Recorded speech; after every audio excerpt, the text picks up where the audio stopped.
আসসালামু আলাইকুম। কেমন আছেন সবাই? আসলে দেখেন, আমরা চাইলেই আমাদের ওঠা বসায়, চলাফেরায় আমাদের ছোট্ট, ছোট্ট কিছু কাজের মাধ্যমে মানুষের মন জয় করতে পারি। মানুষের মনে জায়গা করে নিতে পারি। আসলে আমরা অনেকে হয়তোবা জানি না আমাদের এই ছোট্ট কাজগুলো কতটা প্রভাব বিস্তার করতে পারে। আমি একটা উদাহরণ দেই। যেমন আমি যখনই রিক্সা দিয়ে চলি, আ এ বয়স যেমনই হোক, আমি রিক্সা থেকে নামার পরে যখন ওনাকে টাকাটা দেই, আমি ওনাকে থ্যাংক ইউ বলি অথবা ধন্যবাদ বলি, বয়স বলে। চাচা বলে সম্বোধন করি অথবা ভাই বলে সম্বোধন করি। আমরা অনেকে দেখা যায় যে রিক্সায় উঠলে বা নামার পরে তুই ব্যবহার করি বা তুচ্ছ-তাচ্ছিল্য করি। দেখেন, এই মানুষগুলো কিন্তু আমাদের অধীনস্থ।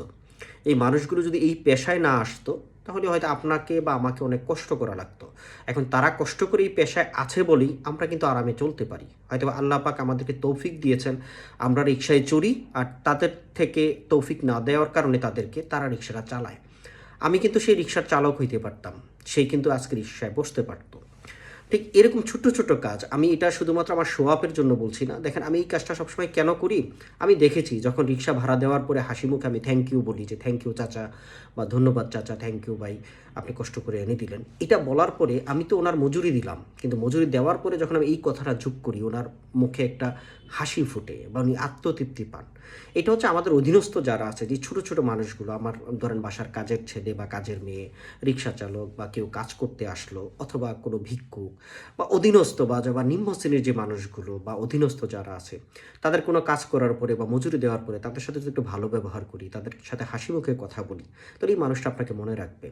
অনেক সময় আমরা আমাদের বসদেরকে খুশি করার জন্য ব্যস্ত থাকি। এমপি, মন্ত্রী ওনাদেরকে সালাম দিই, ওনারা সালাম নেওয়ার সময়টাও পান না। অর্থাৎ ওনাদের কাছে আমাদের মূল্য নাই, কিন্তু এই মানুষগুলোর কাছে আমাদের মূল্যটা অনেক বেশি।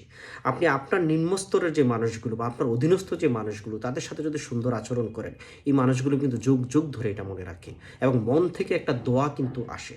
বলা হয় দোয়ার মাধ্যমে আমাদের অনেকের ভাগ্য পরিবর্তন হয়। এইগুলার মাধ্যমে কিন্তু অনেকগুলো দোয়া আমরা পাই।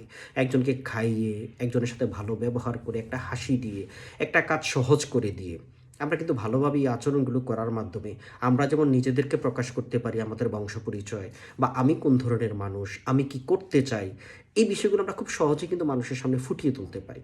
তা আমি আপনাদেরকে শুধু আজকে একটা ছোট্ট কথাই বললাম। যখনই কোনো রিক্সায় চলবেন, বিনয়ের সাথে চলবেন। আমরা অনেকে পা তুলে বসে থাকি, পা ঢুলাই বা অনেক ক্ষেত্রে এমন হয় আমার পা রিক্সা ড্রাইভারের গায়ে লাগছে। অথবা আমরা অটো বা কোথাও বসলে বা রিক্সায় বসলে, সিএনজিতে বসলে আমরা পা তুলে দিই অনেক ক্ষেত্রে এমন জায়গায় যে তার ঘাড়ে যাচ্ছে।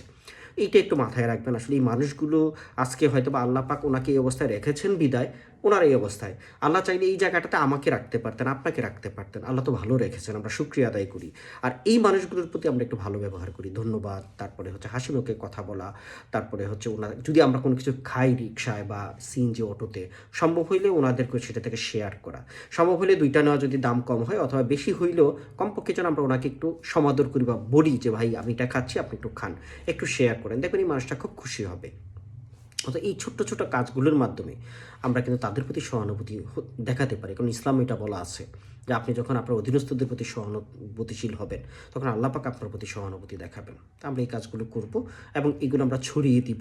আমি এই কথাগুলো বলেছি শুধুমাত্র যেন আমরা এই প্র্যাকটিসগুলো করি এবং আরও ১০ জন মানুষ আমার এই কথাটা শুনে যেন করার জন্য উদ্বুদ্ধ হয়।